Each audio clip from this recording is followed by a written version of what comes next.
Nallamala forest లో ఎన్నో unexplored temples ఉన్నాయి. అందులో ఒకటి ఉమామహేశ్వరం. ఈ ఉమామహేశ్వరం హైదరాబాద్ నుంచి 159 కిలోమీటర్స్, ఇంకా శ్రీశైలం నుంచి 86 కిలోమీటర్స్ అండ్ అచ్చంపేట నుంచి 14 కిలోమీటర్స్ వస్తుంది. శ్రీశైలం కి ఉన్న 4 ఎంట్రన్స్ లో ఈ టెంపుల్ ని నార్త్ ఎంట్రన్స్ గా పిలుస్తారు. మెయిన్ రోడ్ నుంచి ఈ టెంపుల్ చేరుకోవడానికి 2 వేస్ ఉన్నాయి. ఇలా హెయిర్ పిన్ బెండ్స్ ఉన్న రోడ్ లో more than 5.5 కిలోమీటర్స్ ట్రావెల్ చేసి వెహికల్ లో రావడం, లేదా ఇలా 600 స్టెప్స్ ఎక్కి రావడం. మన వేదిక్ స్క్రిప్చర్స్ లో ఈ టెంపుల్ ని చాలా చోట్ల మెన్షన్ చేశారు. అసలు ఈ టెంపుల్ ని విజిట్ చేయకపోతే మన శ్రీశైల దర్శనం కంప్లీట్ కానట్లు. ఈ టెంపుల్ యాక్చువల్లీ ఒక కొండ లోపల ఉంటుంది.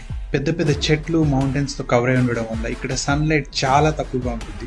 సో ఇయర్ మొత్తం ఇక్కడ టెంపరేచర్స్ బిలో నార్మల్ ఉంటాయి. టెంపుల్ పక్కనే పాపనాశనం ఉంటుంది. ఇక్కడ సీజన్ తో సంబంధం లేకుండా 365 డేస్ వాటర్ ఉంటాయి.